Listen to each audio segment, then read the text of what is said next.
नमस्कार दोस्तों, आपके YouTube चैनल NDC EDU पर आपका स्वागत है। आज अपन बात करेंगे कुछ महत्वपूर्ण प्रश्न के ऊपर। अभी देखो, थोड़े दिन बाद में भारतीय आर्मी की जो अग्निवीर भर्ती परीक्षा है उसकी परीक्षा होने और उसमें आने वाले कुछ इम्पोर्टेंट क्वेश्चंस के ऊपर आज अपन बात करेंगे। तो बात करते हैं अपन यहाँ से पहले प्रश्न के ऊपर। पहला क्वेश्चन है कि पानीपत की तीसरी लड़ाई में मराठा किससे पराजित हुए थे। पानीपत की तीसरी लड़ाई, तो पहले तो अपने को यह याद होना चाहिए कि पानीपत की तीसरी लड़ाई हुई कब थी। तो पानीपत की तीसरी लड़ाई हुई थी 1761 में। कब हुई थी?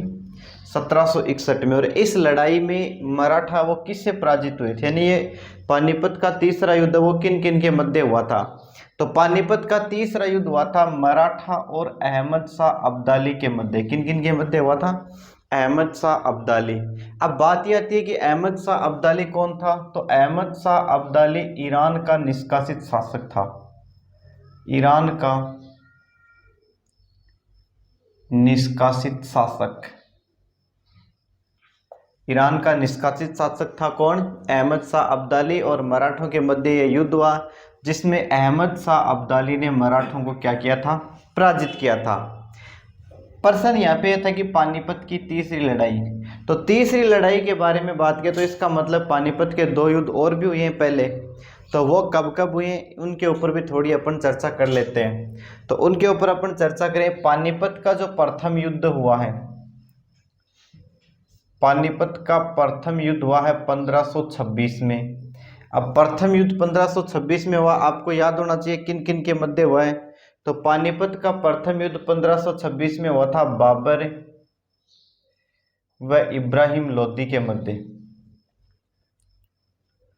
बाबर व इब्राहिम लोदी के मध्य। और इस युद्ध में बाबर की क्या होती है?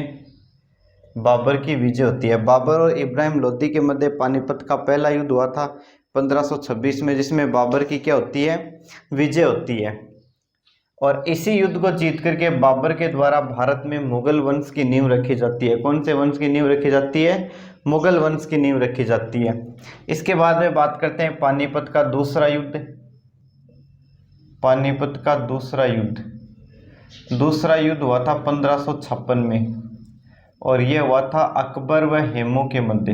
1556 में हुआ किस किस के मध्य हुआ? अकबर व हेमू के मध्य। और इस युद्ध में भी अकबर की क्या होती है? इस युद्ध में अकबर की विजय होती है। अकबर की क्या होती है? विजय होती है।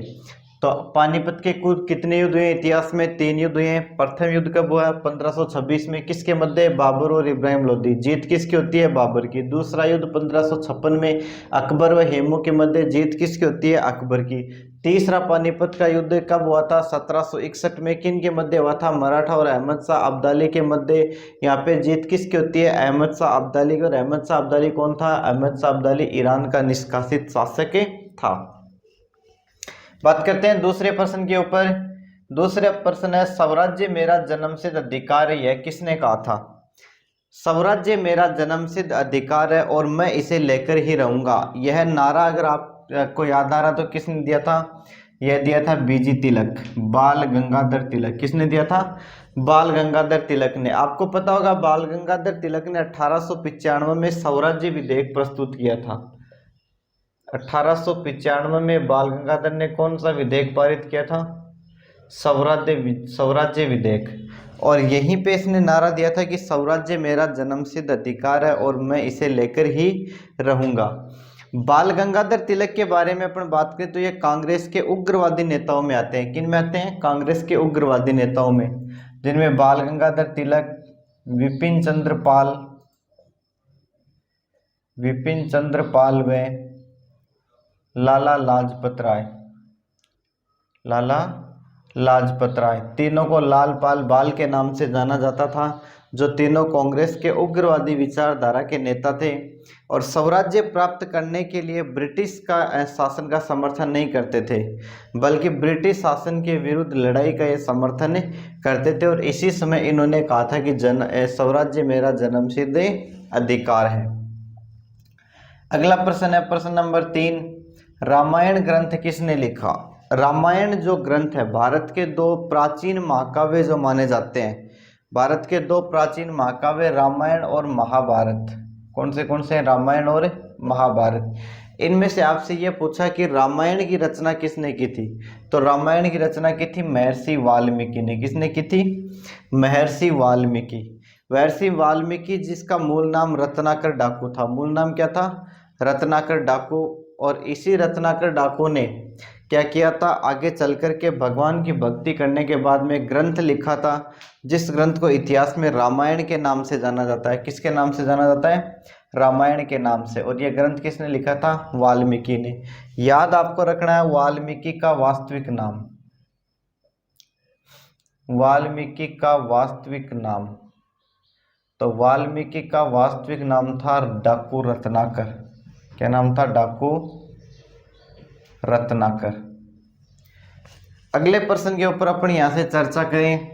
प्रश्न नंबर 4, इसमें लिखा कि कोरोना वायरस का आधिकारिक नाम क्या है? कोरोना वायरस जो 2019 में सामने आया था और जिसने 2020-21 में बहुत ज़्यादा तबाही पूरे विश्व में मचाई थी, सबसे ज़्यादा मौतें यहाँ पे हुई थी, तो इसी कोरोना वायरस को किस नाम से जाना जाता है? इस कोरोना वायरस का आधिकारिक नाम है कोविड-19। क्या नाम है? कोविड-19। 2019 में मिलने के कारण इसे 19 नाम दिया गया। कोविड-19 के नाम से इसे जाना जाता है। और सबसे पहले इसके मरीज की पुष्टि हुई है चीन में। सबसे पहले कोरोना संक्रमित व्यक्ति कहाँ पर मिला था? चीन में मिला था। अगला प्रश्न है प्रसिद्ध गीत जिसका नाम है सारे जहां से अच्छा हिंदुस्तान हमारा, यह किसने लिखा? यह बहुत अच्छा गीत है, सारे जहां से अच्छा हिंदुस्तान हमारा। यह लिखा था मोहम्मद इकबाल ने। किसने लिखा था? मोहम्मद इकबाल ने लिखा था। 1932-33 के आसपास अलीगढ़ विश्वविद्यालय का एक छात्र था मोहम्मद इकबाल, युवा नेता था, जिसने कौन सा गीत लिखा था? सारे जहां से अच्छा हिंदुस्तान हमारा। प्रश्न नंबर अगला 6 नंबर का प्रश्न है अंतर्राष्ट्रीय अहिंसा दिवस किस तारीख को मनाया जाता है? अंतर्राष्ट्रीय अहिंसा दिवस किस तारीख को मनाया जाता है? अंतर्राष्ट्रीय अहिंसा दिवस अपन मनाते हैं गांधी जयंती के दिन। किस दिन मनाते हैं? गांधी जयंती जो आती है। और गांधी जयंती आपको पता होगा कब आती है? 2 अक्टूबर को। कब आती है? 2 अक्टूबर को आती है, क्योंकि गांधी जी का जो जन्म है वो आपको पता है 2 अक्टूबर 1869 को गुजरात के पोरबंदर में हुआ था। कहाँ पर हुआ था? गुजरात के पोरबंदर में। और इसी 2 अक्टूबर को महात्मा गांधी की याद में कौन सा दिवस मनाया जाता है? राष्ट्रीय अहिंसा दिवस मनाया जाता है, जिसे गांधी जयंती के नाम से भी जानते हैं। प्रश्न नंबर 7 है फतेहपुर सीकरी की स्थापना किस शासक ने की? फतेहपुर सीकरी की स्थापना किस शासक ने की तथा फतेहपुर सीकरी को किस शासक ने अपनी राजधानी बनाया? इसके ऊपर अपन चर्चा करें तो फतेहपुर सीकरी की स्थापना की थी अकबर ने। कब की थी? अकबर ने 1571 में फतेहपुर सीकरी की स्थापना कर उसे अपनी नई राजधानी बनाया। कब की थी? 1571 में। और इसी फतेहपुर सीकरी में इसने जोधाबाई का महल बनवाया था। किसका महल बनवाया? जोधाबाई का महल। और इस जोधाबाई का जो महल है, इसकी जो नींव है, इसकी नींव एक साधु द्वारा रखी गई थी, जिसका नाम है संत दादू दयाल। संत दादू दयाल। संत दादू दयाल ने कौन से महल की नींव रखी थी? आपके जोधाबाई के महल की। 8 का प्रश्न है भारत के अटॉर्नी जनरल की नियुक्ति कौन करता है? तो भारत के अटॉर्नी जनरल की नहीं, अटॉर्नी जनरल के अलावा सॉलिसिटर जनरल है, प्रधानमंत्री है, सारे मंत्री हैं, विश्वविद्यालयों के जो चीफ होते हैं, इन सब की जो नियुक्ति है वो राष्ट्रपति द्वारा की जाती है। किसके द्वारा की जाती है? राष्ट्रपति के द्वारा। क्योंकि आपको पता है भारत में जो बड़े पदाधिकारी हैं उन सब की नियुक्ति है वो राष्ट्रपति द्वारा की जाती है। इसके बाद में बात करते हैं अपन अगले प्रश्न के ऊपर। अगले प्रश्न के ऊपर बात करते हैं। देखिए अगला प्रश्न, बात करते हैं अपन अगले क्वेश्चन के ऊपर। तो अगला क्वेश्चन है अपना, भारत में लोकसभा चुनाव कितने वर्ष के अंतराल में होते हैं? बात यहाँ पे लोकसभा चुनाव की है, तो लोकसभा चुनाव भारत में होते हैं 5 वर्ष के अंतराल पर। कितने वर्ष के अंतराल पर होते हैं? 5 वर्ष के अंतराल पर, क्योंकि लोकसभा का जो कार्यकाल होता है वो 5 वर्ष का होता है। लोकसभा का कार्यकाल कितना होता है? कार्यकाल 5 वर्ष का होता है और 5 वर्ष बाद में लोकसभा के चुनाव करवाए जाते हैं। तो अभी जो लोकसभा के चुनाव होंगे वो होंगे भारत में 2024 में। कब होंगे? 2024 में। पिछले जो हुए थे 2019 में हुए थे और अब चुनाव कब होंगे? 2024 में होंगे। अगला प्रश्न है, भारत में सेना का सर्वोच्च सेनापति कौन होता है? इंपॉर्टेंट प्रश्न है। भारत में तीनों सेनाओं का सर्वोच्च सेनापति जो होता है वो भारत का राष्ट्रपति होता है। कौन होता है? भारत का राष्ट्रपति। तीनों सेनाओं के बारे में अगर हम बात करें तो थल सेना, नौसेना और वायुसेना, तीनों सेनाओं का जो सर्वोच्च सेनापति होता है, सर्वोच्च सेनापति कौन होता है? राष्ट्रपति होता है। कौन होता है? राष्ट्रपति। अगला प्रश्न है, कुतुब मीनार का निर्माण किसने करवाया? अच्छा प्रश्न है। कुतुब मीनार जो दिल्ली में स्थित है, जो भारत की सबसे बड़ी मीनार है, इस कुतुब मीनार के बारे में बात करें तो इसका निर्माण करवाया था कुतुबुद्दीन ऐबक ने। किसने करवाया था? कुतुबुद्दीन ऐबक। कुतुबुद्दीन ऐबक जिसने 1206 में दिल्ली सल्तनत की स्थापना की थी। किसकी स्थापना की थी? दिल्ली सल्तनत की स्थापना। तो दिल्ली सल्तनत का संस्थापक आपसे पूछा जाए तो कौन है? कुतुबुद्दीन ऐबक। और इसी कुतुबुद्दीन ऐबक ने कुतुब मीनार का निर्माण करवाया। कुतुब मीनार के बारे में अपन बात करें तो दिल्ली में स्थित है। इसका निर्माण प्रारंभ कुतुबुद्दीन ऐबक ने करवाया था, जबकि इसका निर्माण पूर्ण किसने करवाया? पूर्ण करवाया था इल्तुतमिश ने। निर्माण पूर्ण किसने करवाया था? इल्तुतमिश ने। जबकि इसकी 5वीं मंजिल का निर्माण करवाया किसने? फिरोज तुगलक ने। किसने करवाया था? फिरोज तुगलक। फिरोज तुगलक जिसे दिल्ली सल्तनत का अकबर कहते हैं। फिरोज तुगलक को दिल्ली सल्तनत का क्या कहते हैं? अकबर कहते हैं। यह पर भी अच्छा प्रश्न है कि किस सल्तनत काल के किस शासक को दिल्ली सल्तनत के अकबर के नाम से जाना जाता है? तो सल्तनत काल के शासक फिरोज तुगलक को दिल्ली सल्तनत का अकबर कहा जाता है, क्योंकि जिस प्रकार से अकबर ने जनता के कल्याण की जो जन कल्याणकारी योजनाएं अपने राज्य में संचालित की थी, उसी प्रकार की योजनाएं वहाँ पे संचालित की थी। किसने? फिरोज तुगलक ने। और ये इसी कारण इसे दिल्ली सल्तनत का क्या कहते हैं? अकबर कहते हैं। अगला प्रश्न है, वर्ष का सबसे छोटा दिन होता है। भारत में बात करें या अपन उत्तरी गोलार्ध में बात करें तो वर्ष का सबसे छोटा दिन जो होता है वो कब होता है? 22 दिसंबर को होता है। सबसे छोटा दिन कब होता है? 22 दिसंबर को। क्यों होता है? देखो, इस दिन क्या होता है, सूर्य जो होता है वो मकर रेखा पे सीधा चमकता है। सूर्य कौन सी रेखा पे सीधा होता है? मकर रेखा पे। सूर्य मकर रेखा पे सीधा होता है, इसका मतलब सूर्य की स्थिति होती है दक्षिणी गोलार्ध में। सूर्य की स्थिति कहाँ पर होती है? दक्षिणी गोलार्ध में सूर्य की स्थिति होती है। और दक्षिणी गोलार्ध में जब सूर्य सीधा होता है मकर रेखा पे, तो उस दिन होती है जो भारत में सबसे छोटा दिन होता है। भारत में क्या होता है? सबसे छोटा दिन। दिन सबसे छोटा होता है और रात सबसे बड़ी होती है। रात सबसे बड़ी होती है। तो सबसे छोटा दिन और सबसे बड़ी रात। जबकि इसके विपरीत अगर हम बात करें,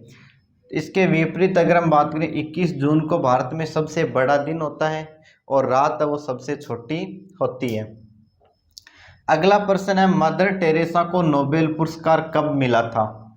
तो मदर टेरेसा को नोबेल पुरस्कार मिला था 1979 में। और मदर टेरेसा को नोबेल पुरस्कार मिला था शांति के क्षेत्र में। कौन से क्षेत्र में? शांति के क्षेत्र में। दो बात अपन यहाँ से नोबेल पुरस्कार के बारे में कर लेते हैं। विश्व का सबसे बड़ा नागरिक सम्मान माना जाता है नोबेल पुरस्कार को। विश्व का सबसे बड़ा नागरिक सम्मान माना जाता है। नोबेल पुरस्कार के बारे में अपन बात करें तो नोबेल पुरस्कार की शुरुआत हुई थी 1901 में। नोबेल पुरस्कार की शुरुआत कब हुई थी? 1901 में। और नोबेल पुरस्कार जो है वो स्वीडिश वैज्ञानिक, यानी स्वीडन के जो वैज्ञानिक थे, स्वीडिश वैज्ञानिक अल्फ्रेड नोबेल की स्मृति में दिया जाता है। अल्फ्रेड नोबेल की स्मृति में दिया जाता है। अब यहाँ से अपन बात करें कि सबसे पहला भारतीय कौन था जिसे नोबेल पुरस्कार मिला, तो प्रथम भारतीय नोबेल पुरस्कार प्राप्त करने वाले प्रथम भारतीय थे रविंद्रनाथ टैगोर। कौन थे? रविंद्रनाथ टैगोर। रविंद्रनाथ टैगोर के बारे में अपन बात करें तो उन्हें 1913 में गीतांजलि के लिए नोबेल पुरस्कार मिल चुका था साहित्य के क्षेत्र में। किसके क्षेत्र में? साहित्य के क्षेत्र में। इनका जो उपन्यास है आनंद मठ, और आनंद मठ से उन्होंने एक रचना लिखी थी गीतांजलि। इसी गीतांजलि के लिए 1913 में इसे नोबेल पुरस्कार से नवाजा गया था, और ये प्रथम भारतीय थे जिसे नोबेल पुरस्कार से नवाजा गया था। मदर टेरेसा के बारे में अपन बात करें तो मदर टेरेसा को 1979 में तो मिला है नोबेल पुरस्कार, और इनको 1980 में मिला भारत रत्न, यानी भारत रत्न इनको बाद में मिला है और नोबेल पुरस्कार इनको पहले मिला है। अगला प्रश्न है राज्यसभा में अधिकतम सीटें कितनी हो सकती हैं? यानी संविधान के अनुसार भारत में राज्यसभा में अधिकतम सीटों की संख्या कितनी हो सकती है? तो राज्यसभा में अधिकतम सीटों की संख्या हो सकती है 250। कितनी हो सकती है? 250। जो 2026 तक 92वां संविधान संशोधन के तहत 2002 के तहत ये 2026 तक यथावत रहेगी। 2026 तक इनमें कोई भी परिवर्तन नहीं किया जा सकता। लोकसभा की अधिकतम सीटें हो सकती हैं 552 सॉरी, कितनी हो सकती है? 552। लेकिन अपने को यहाँ से पूछिए राज्यसभा की, तो राज्यसभा की कितनी हो सकती हैं? 250। अगला प्रश्न है प्रसिद्ध देवी कामाख्या माता का मंदिर कहाँ स्थित है? इंपॉर्टेंट प्रश्न है। SSC 10+2 में 2015 में ऐसे का ऐसा प्रश्न आया था। कामाख्या माता के मंदिर के बारे में अपन बात करें तो ये असम में स्थित है। कहाँ पे स्थित है? असम में। इस मंदिर को आदि शक्तिपीठ माना जाता है। क्या माना जाता है? आदि शक्तिपीठ। ऐसा माना जाता है कि जब भगवान शंकर ने अपनी पहली पत्नी सती की अस्थियों को लेकर के जो तांडव किया था, और उन सती की अस्थियों के टुकड़े जहाँ जहाँ पे जाकर के गिरे थे वहाँ पे आदि शक्तिपीठों का निर्माण हुआ। और इन्हीं आदि शक्तिपीठों में सबसे प्रसिद्ध जो शक्तिपीठ मानी जाती है, सबसे प्रसिद्ध शक्तिपीठ है कामाख्या माता, और इस कामाख्या माता का मंदिर है वो असम में स्थित है। तो ये अपने कुछ इम्पोर्टेंट प्रश्न थे। इसके बाद में आगे के प्रश्नों के ऊपर बात करेंगे अपन अगले वीडियो में। धन्यवाद।